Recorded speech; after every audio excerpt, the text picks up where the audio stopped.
Buenas tardes a todos. Bueno, si estaba poco nerviosa ya me han dicho que es algo por internet, ya me están boicoteando totalmente.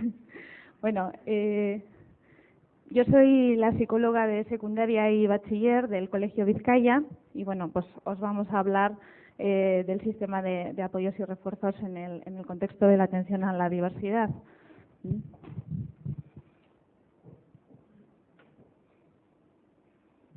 Bueno, vamos a empezar comentando algunos datos de nuestro centro. La cooperativa de enseñanza Colegio Vizcaya es una cooperativa de padres, de alumnos. Comienza su actividad en el curso 70-71, por lo tanto estamos en el curso 35. Tenemos concierto pleno en segundo ciclo de educación infantil, en educación secundaria y primaria.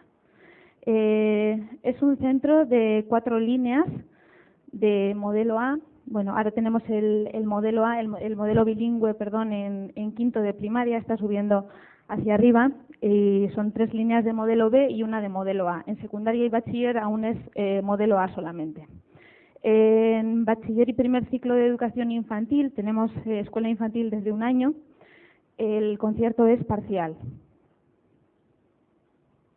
El número de alumnos matriculados al inicio de este curso es de 1.591. Tenemos en torno a los 1.800 socios, que son padres de alumnos, y hay 570 socios aproximadamente que ya no tienen hijos en el colegio, pero que continúan siendo socios de la cooperativa, pues para que a lo mejor pues sus nietos o próximas generaciones puedan acudir de nuevo al centro.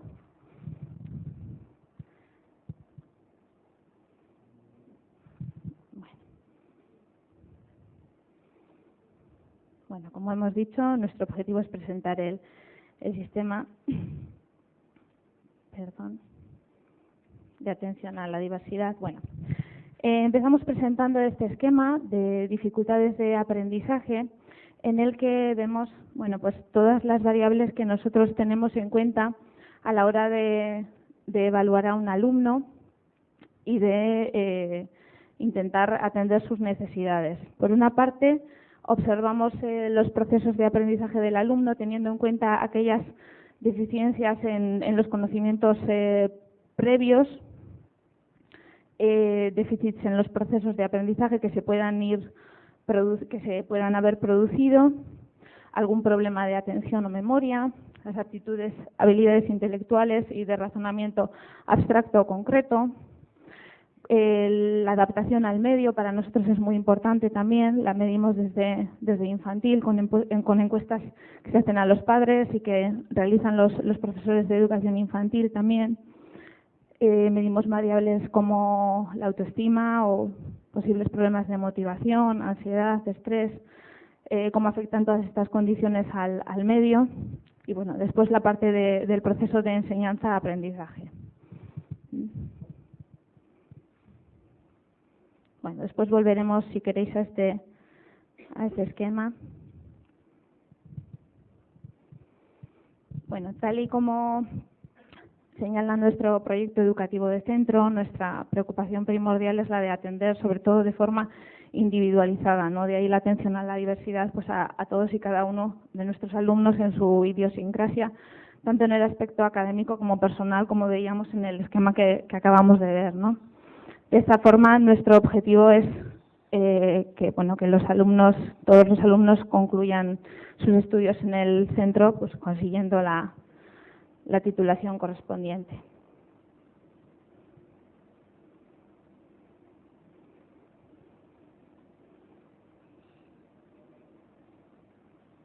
Ay, perdón, me he pasado de...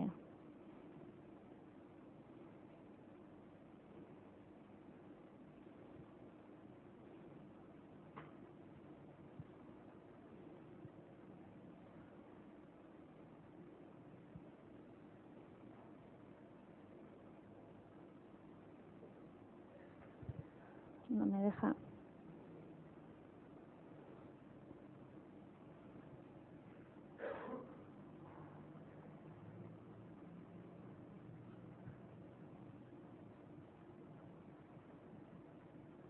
en esta recogida de datos. Bueno, al principio de cada curso ponemos en marcha una recogida de datos. El Departamento de Psicología lo que hace es aplicar una serie de pruebas psicopedagógicas a todos los alumnos del centro, desde segundo de infantil hasta segundo de bachiller.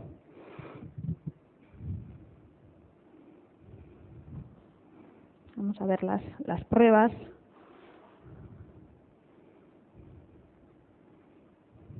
Bien. En segundo de educación infantil vemos aquí, pasamos pruebas de conceptos básicos y de vocabulario. Estas son las aptitudes que medimos. A pesar de que veréis que en los diferentes cursos y etapas se repiten muchas veces las aptitudes medidas, las pruebas que se pasan son diferentes.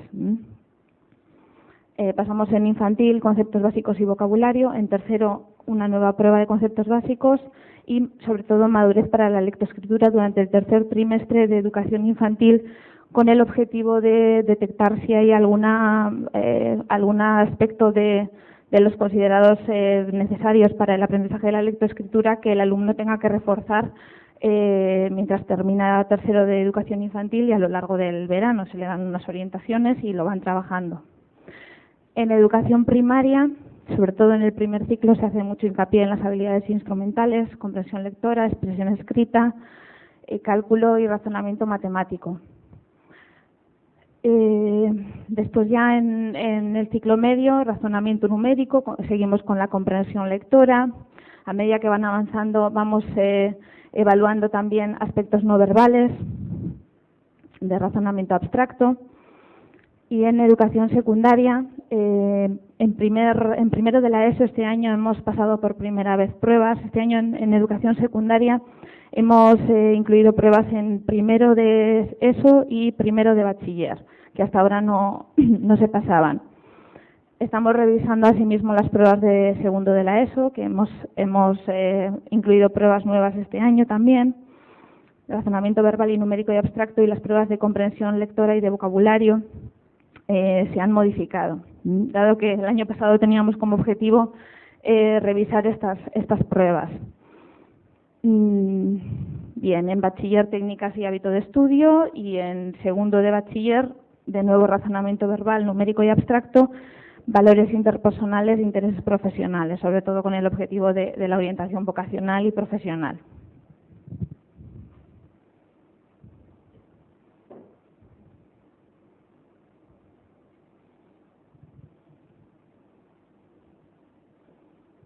Me he vuelto a saltar de diapositiva.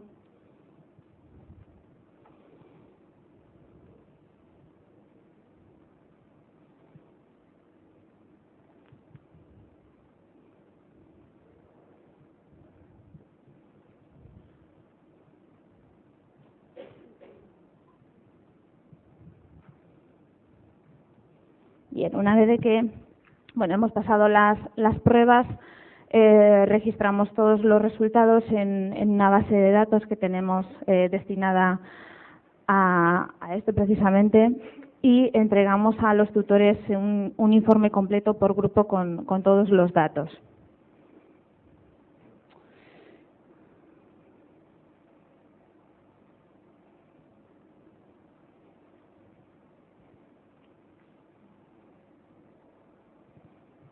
Tengo muchos problemas con la tecnología, como podéis ver.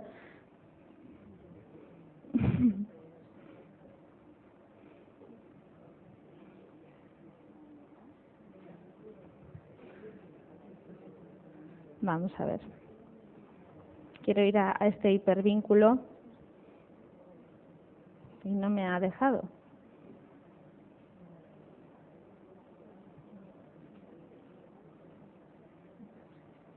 Ahora. Bien.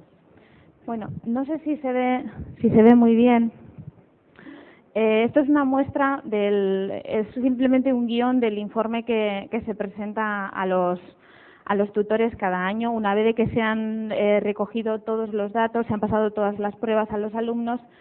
Esto de aquí es un registro, es un histórico de los resultados de una clase en concreto. Bueno, son resultados del año pasado de la clase de tercero de ESO, A, es el grupo A, de tercero de la ESO. Bueno, aquí estarían los nombres de los alumnos y todo esto sería el histórico de los resultados que han tenido a lo largo de toda la escolaridad. No están todas las pruebas, por ejemplo, faltan pruebas de infantil, pero bueno, está agrupadas por áreas: lectura, vocabulario, razonamiento numérico, razonamiento en general, razonamiento abstracto, razonamiento y razonamiento numérico. Esta de lectura sería de segundo, es que no se ven los números porque está muy pequeñito. Creo que es de segundo, de quinto y de primaria, segundo y quinto de primaria y segundo de la ESO.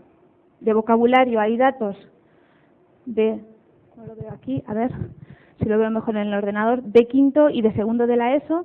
Después sería razonamiento no verbal o abstracto de quinto, y después todos los datos de razonamiento de segundo de la ESO sería razonamiento lógico, abstracto, numérico y verbal.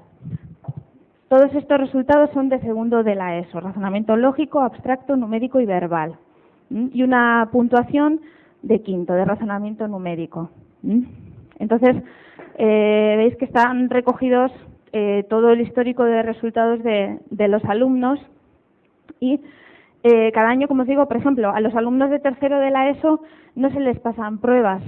Es el único grupo en este momento de secundaria y bachiller a los que no se les ha pasado pruebas, pero aún así a todos los tutores de tercero se les pasan estos resultados con una serie de datos.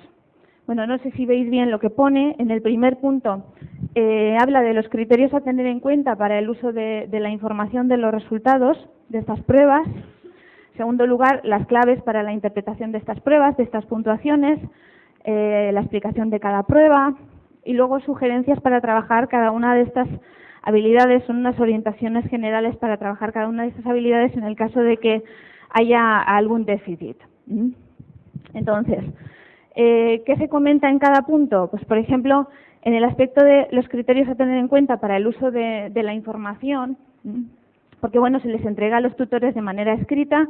A veces se tiene una entrevista personal con ellos, pero nunca es suficiente, ¿no?, para comentar todas las incidencias que pueda haber dentro del grupo, ¿no?, y a lo largo de todo este histórico de resultados.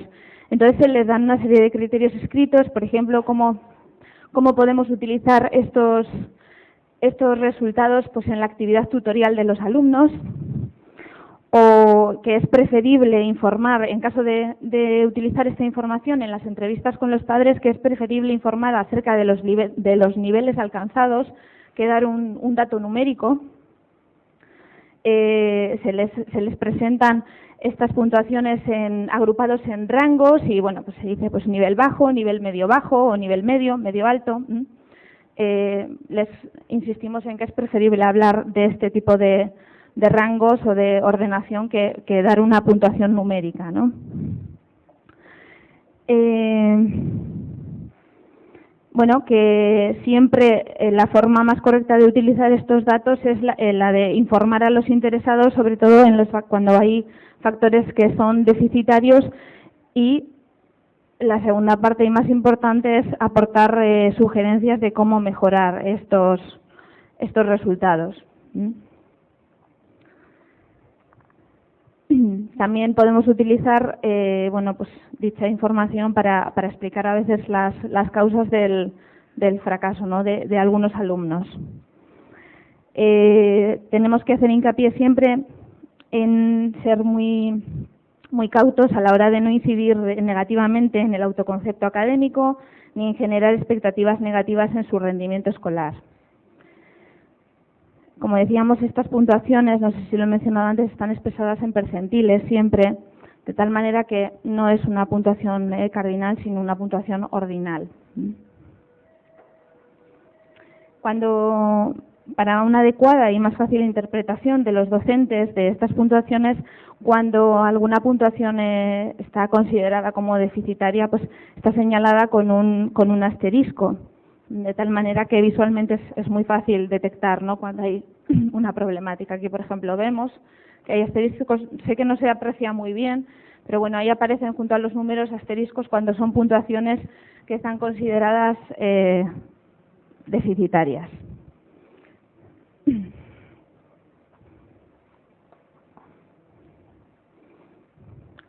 Bien, en las claves para la interpretación de las pruebas, que sería el segundo punto, como decía, las puntuaciones están expresadas en percentiles y a veces hay que tener en cuenta bueno, que en estas puntuaciones pueden intervenir también factores no intelectuales, como puede ser la relación del alumno con la clase, la relación con los profesores, el rol de dicho alumno generado por su conducta y por el del contexto, o la autoestima académica del alumno y los factores sociofamiliares. Esto, bueno, estaría un poquito enmarcado dentro del esquema de dificultades de aprendizaje que comentábamos antes. Y por ello contrastamos tantas veces las pruebas y revisamos las pruebas que pasamos cada año y no tenemos en cuenta una sola puntuación, sino todo el histórico de resultados de los alumnos.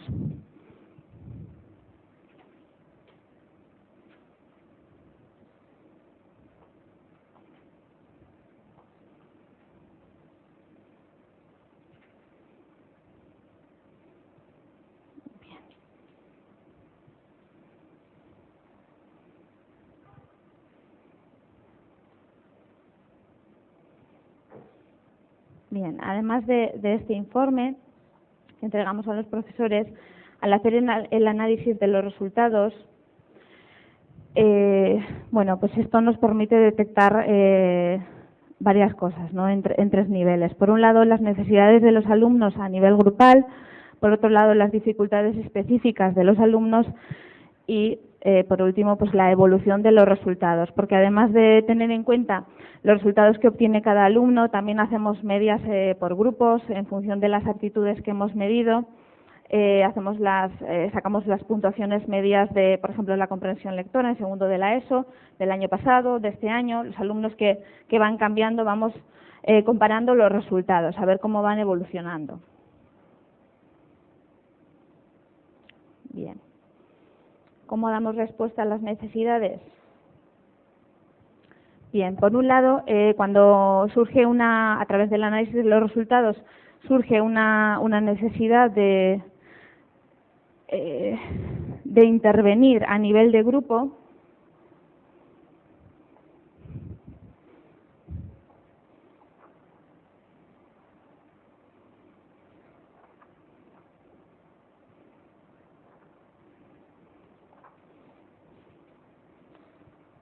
o a nivel individual, bien, pues es posible que surja la necesidad de formar al profesorado para intervenir en el aula. Cuando hay una problemática, por ejemplo, relacionada con la comprensión lectora, vemos que en un grupo hay resultados muy bajos en comprensión lectora o que los resultados van evolucionando de una manera pues no satisfactoria, pues podemos formar, y de hecho formamos al profesorado para realizar una intervención en el aula y mejorar las habilidades de los alumnos en este contexto, bien sea en comprensión lectora o en razonamiento numérico o en técnicas de estudio.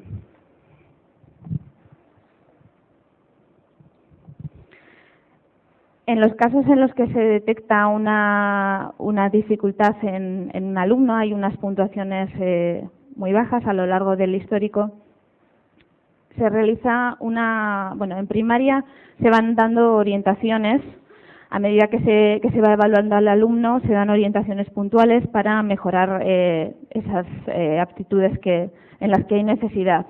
En cambio, en secundaria se realiza una evaluación más exhaustiva porque consideramos que pues el alumno va teniendo se va enfrentando a mayores dificultades por su momento evolutivo, ¿no?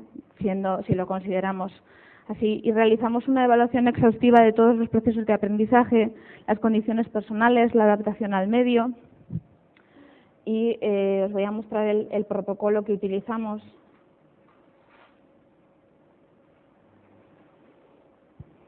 Bien, este está en formato de Word. Aquí vamos anotando en principio el nombre, los apellidos, el tutor, en qué momento se ha realizado el análisis, cuál es el motivo, si parte de la familia o parte del propio tutor. Se registran los datos relevantes de su escolarización, como podéis ver aquí.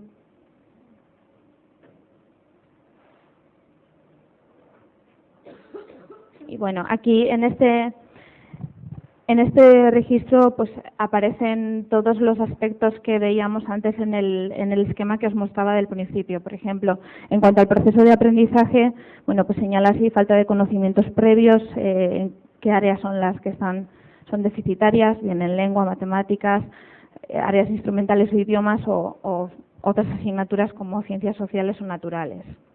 ¿Qué deficiencias puede haber en el proceso de aprendizaje?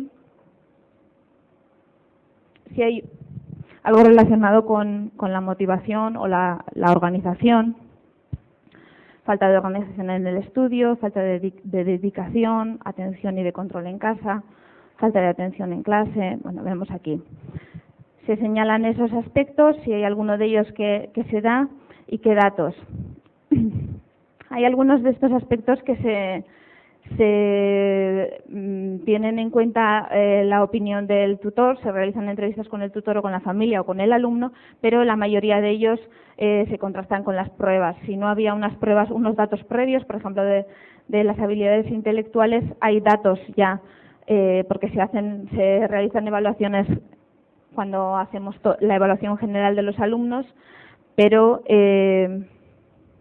de otros no, entonces se realizan nuevas pruebas. Bueno, vocabulario, memoria, atención. ¿Qué deficiencias puede haber en las técnicas de estudio? Los estilos de aprendizaje del alumno. Se realiza una prueba para determinar cuál es el estilo dominante de aprendizaje. La parte de adaptación al medio, la familiar, la escolar, todo esto se realiza con pruebas baremadas. Aunque la primera parte del registro se rellena con el tutor o con el alumno, todo esto ya se contrasta con pruebas baremadas.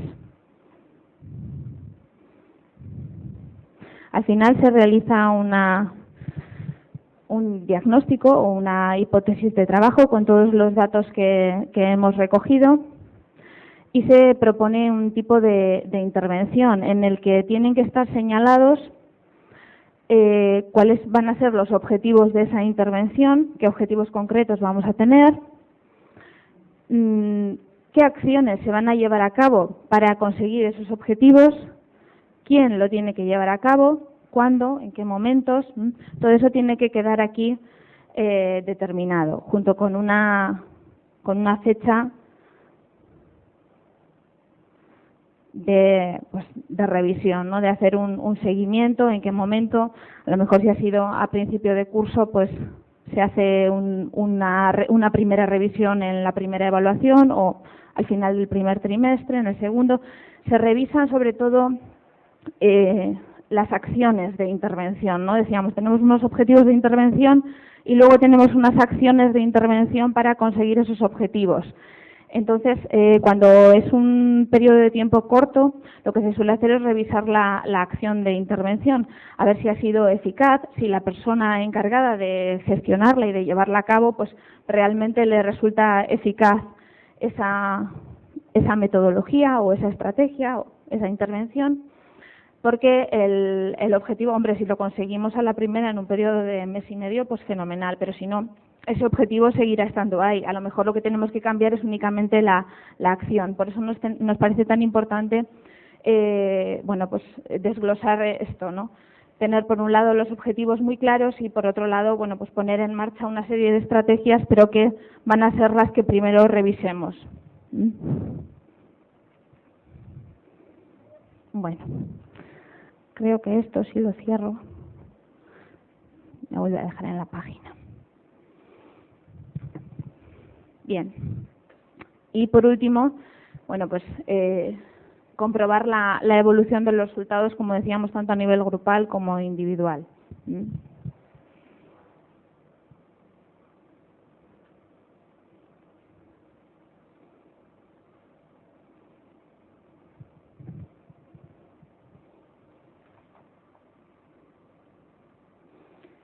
Bien, la intervención educativa, el qué y cómo, vamos a ver. Comentábamos antes que cuando tenemos unas necesidades de intervención, por una parte formamos al profesorado en el aspecto que tiene que atender al alumno, puede ser el tutor, puede ser un profesor específico, puede ser el profesor de refuerzo. De eso se ocupa el Departamento de Orientación y la Dirección Técnica. Tenemos el refuerzo educativo. Ahora os comentaré un poco del refuerzo educativo, cómo está organizado en el centro. Las orientaciones individuales, que forman parte del protocolo que comentábamos ahora mismo. La evaluación exhaustiva que se realiza con cada alumno tiene unas orientaciones individuales que se dan al tutor y a la familia. Es decir, está implicado, ahora veremos en la siguiente diapositiva cómo hay una serie de personas implicadas en torno a ese proceso, porque decíamos que cada acción de intervención a lo mejor tiene una persona responsable y están todos implicados en el proceso. La tutoría grupal individual, hay aspectos como por ejemplo todos los aspectos de convivencia, de relaciones interpersonales dentro del grupo que pueden crear a veces en la etapa de secundaria en los adolescentes pues problemas de inseguridad o dificultades para la relación con los demás que se trabajan, son temas centrales en las tutorías grupales. En nuestro centro todos los profesores son tutores, o sea, tanto los tutores de grupo como los profesores específicos son tutores de un cierto número de alumnos. Tenemos grupos, hay 4 líneas y tenemos grupos de unos 26, entre 26 y 28 alumnos, y las clases están divididas, esto es en secundaria, las clases están divididas en dos, digamos, entonces cada tutor no tiene más de 15 alumnos, es decir, en una clase hay 2 tutores, como si dijéramos. Entonces, de esta manera, uno es el tutor de grupo, es el que imparte las clases de tutoría, pero ese tutor de grupo tiene una serie de alumnos a su cargo, pero hay otro profesor específico que no es tutor de grupo, pero que sí que tiene una serie de alumnos de los que se ocupa de la relación con las familias y de la relación con el alumno. Bueno, en las entrevistas con los alumnos y con las familias, bueno, pues como comentábamos ahora, al tener los tutores un número menor de alumnos, pues esto nos permite tener entrevistas más frecuentes con los alumnos, que suelen ser semanales, y con la familia, pues lo habitual es que sea una vez por evaluación, una vez o 2 por evaluación.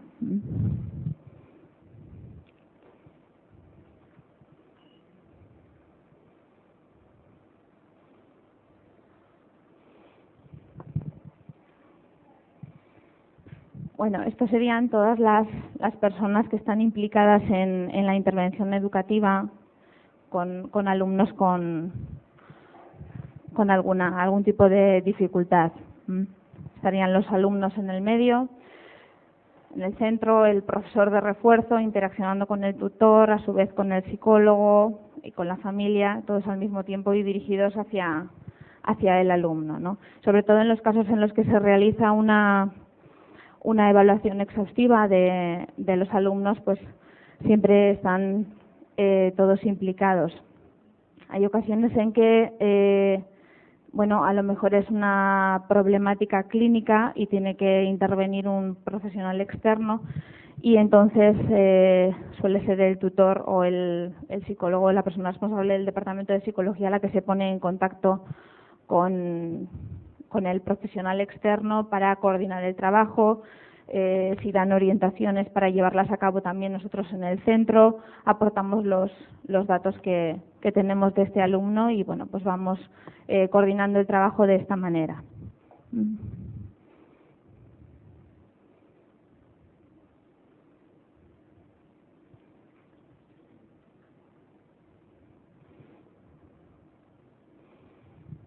Bueno, antes veíamos que en la intervención educativa una de las cosas que teníamos era el refuerzo educativo.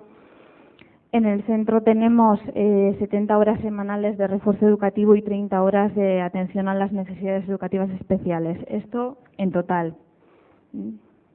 Tengo por aquí los datos en concreto de primaria.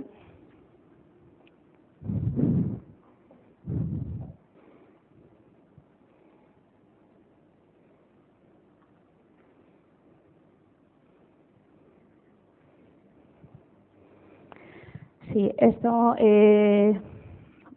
bueno, en primaria hay 2 logopedas, una pedagoga terapéutica, un psicólogo y luego varios profesores de refuerzo. Las únicas personas que se dedican a jornada completa al tema del refuerzo son el psicólogo y la pedagoga terapéutica, y después hay 3 profesores de refuerzo y 2 logopedas que tienen parte de la jornada dedicada al refuerzo.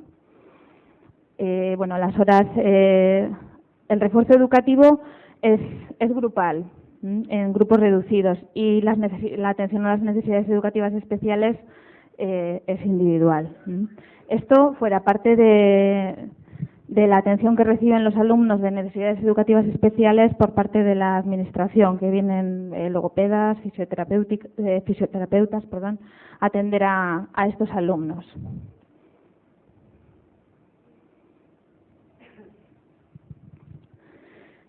Bien, lo habitual es que en secundaria, en las reuniones de junta de evaluación, se tomen acuerdos y se revisen. ¿Qué significa esto? Con los alumnos de los que hablamos siempre en este contexto de la diversidad, que tienen una evaluación, que acuden a refuerzo, que tienen otro tutor diferente, tienen alguna problemática de rendimiento, alguna circunstancia especial. Cada evaluación se toman acuerdos para intervenir con ellos y se ponen en marcha una serie de estrategias, y en la siguiente evaluación se vuelven a revisar, en la siguiente junta de evaluación. Bueno, para ver, se toma nota por escrito de todo esto, para ver si ha dado resultado o no ha dado resultado la intervención que se ha llevado a cabo. Es parecido a lo que comentábamos antes de las acciones de intervención, del protocolo tan exhaustivo que seguíamos, solamente que hay alumnos a los que no se les ha realizado esta evaluación, pero también tienen este sistema de revisión. Y en las entrevistas con el tutor, con la familia y con el alumno, pues también se habla de esto. Bueno. Esto es una ficha del tutor en infantil y primaria. Este es el anverso del documento. Cada alumno que ingresa en el centro tiene una ficha como esta, en la que se van registrando todos, no solamente los datos académicos que vemos aquí, la asistencia en infantil y en primaria, sino que además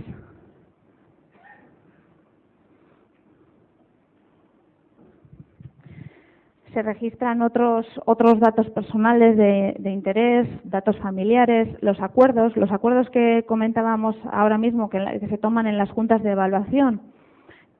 Bueno, también otro tipo de acuerdos, como cuando el docente da o el tutor da una orientación a la familia o se les da algún tipo de material para que lo trabajen. Bueno, pues se pone el curso en el que estaba, la fecha, qué tutor ha sido, y se va registrando todas estas orientaciones, qué observaciones hay y un resumen de las entrevistas.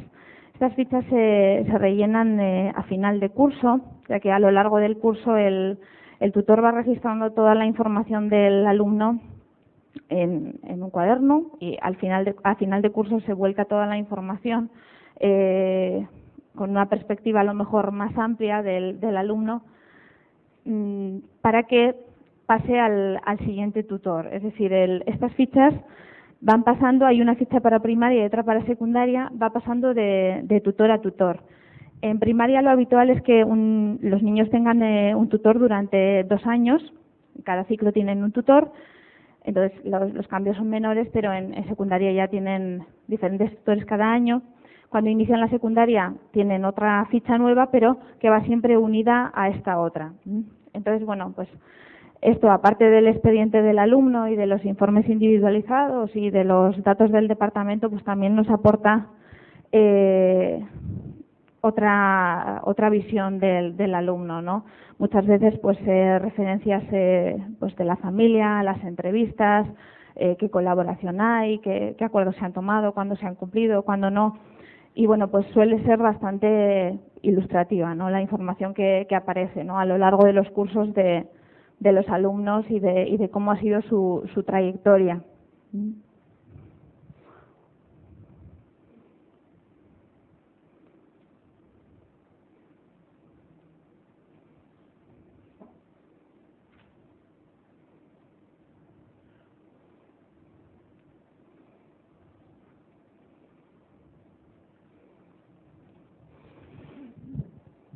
Bueno, y con todo esto que hemos comentado, pues los instrumentos y las evaluaciones que realizamos, las intervenciones que se realizan con los alumnos, pues todo esto trata de ser un medio para resolver nuestro objetivo fundamental, ¿no? Dentro de nuestro quehacer educativo, ayudando a cada uno de los alumnos, teniendo siempre en cuenta su idiosincrasia y sobre todo colaborando con los padres y con el resto del profesorado, ¿no? Para ir consiguiendo pues niveles progresivos de autonomía personal e intelectual, ¿no? Hasta llevarles a la consecución del título de bachiller o del graduado escolar.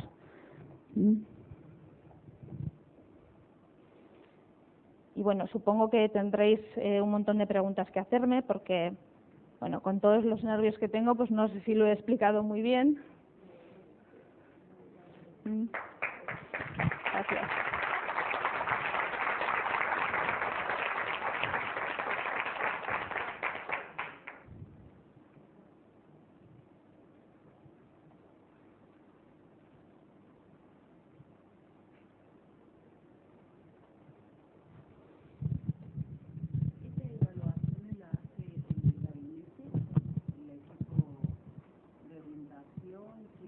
Las evaluaciones que realizamos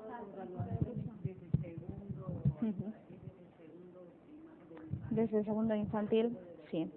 Sí, en el centro tenemos un psicólogo en infantil y primaria y otro en secundaria y bachiller, y todas estas evaluaciones las realiza el psicólogo, sí. En el caso de infantil y primaria, el de infantil y primaria, en el caso de secundaria. Hay algunas, sobre todo en infantil y en primaria, que son individuales, con lo cual, bueno, pues lleva un número de horas importante. En secundaria todas son colectivas. Se suelen realizar entre la última semana de septiembre y la primera de octubre, y bueno, pues ahora estamos con toda la elaboración de los informes, el análisis de datos y todo esto, pero sí, la realiza el departamento en su totalidad. Bueno, después los alumnos, una vez que se han realizado estas pruebas, ya hemos iniciado en el centro este curso 2004-2005, ya se ha puesto en marcha los grupos de apoyo, ya han empezado a trabajar. Entonces, dentro de esos grupos de apoyo se realizan nuevas pruebas. O sea, esto que hemos comentado aquí son pruebas que se pasan en todo el centro. Luego ya vamos concretando ese trabajo. Se van realizando diferentes niveles de intervención y, por ejemplo, con los alumnos que están en refuerzo, pues se realizan a lo largo del curso otra serie de pruebas, o alumnos que van teniendo otra serie de necesidades o casos puntuales que comentan los tutores, que observan que hay algún alumno que tal, bueno, se realizan. Bueno, yo a lo que me ha llamado la atención muchísimo de tu charla, que me ha parecido muy interesante en general, ha sido el tema de los tutores, porque en mi centro por lo menos tenemos un serio problema para asignar tutorías. Fuera de agua todo el mundo, ¿no? O sea, a ver a quién le toca la cima y tal. Entonces, en alguna medida me parece que es tutor, digamos, individual de estos alumnos, supongo que proporciona su jornada o algo así, ¿no? Al final la profesora, quiero decir, Sí. ¿cómo es afectado no por los profesores que son menos tutores que todo el grupo, donde estarán estupendamente, pero los otros, les cae, digamos, una tutoría individual como demás? Bueno, sí, supongo que yo no estoy en el caso, nunca he sido tutora, soy tutora, pero dentro de los específicos, digamos, ¿no? Sí que la gente pues protesta, ¿no? Que siempre les toca a los mismos, porque, bueno, no sé, creo que suelen tener el mismo número de horas lectivas que el resto de profesores, pero precisamente esta medida ha sido bastante bien acogida por los profesores, porque, bueno, se reparte un poco el trabajo, ¿no? Si en una clase de 28 a uno al final le corresponden 14, la carga es menor, aunque luego tengas que impartir la clase de tutoría o con el grupo, pero bueno, es una hora lectiva, ¿no? Pero luego el seguimiento, todo este seguimiento que hacemos de los alumnos, las entrevistas con las familias, en el caso de que sea algún alumno que tenga dificultades, que tengamos que intervenir porque hemos hecho una evaluación más exhaustiva y tenemos que llevar a cabo cualquier tipo de programa de refuerzo, o si está con un profesional externo, esto supone una carga de trabajo importante. Entonces, si en lugar de tener 28 alumnos tenemos 14, pues eso descarga bastante, ¿no? Entonces, bueno, y a los profesores específicos pues no les ha importado, ¿no? Comparten esa responsabilidad, a lo mejor pensando que el año siguiente les puede tocar a ellos ser tutor de grupo, ¿no?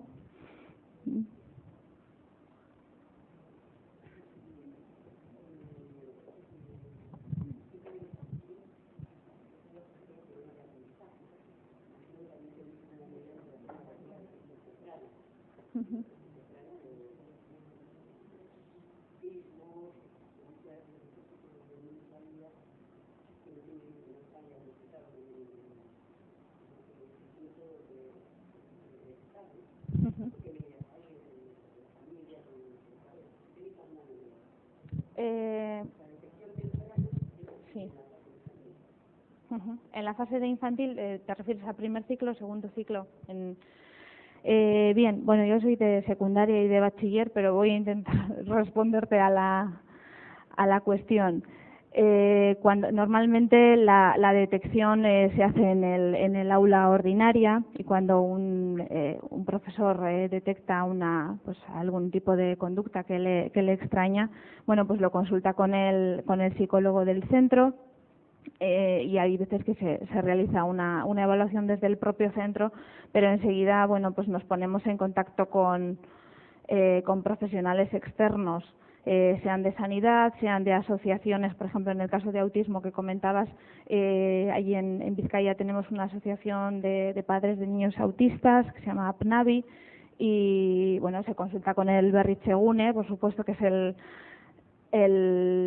son equipos multiprofesionales que vienen a los centros, te asesoran cuál es el procedimiento a seguir, y bueno, pues se pone en marcha todo un proceso de evaluación y de ver cómo se puede responder a esa necesidad, ¿no? Y a ese alumno.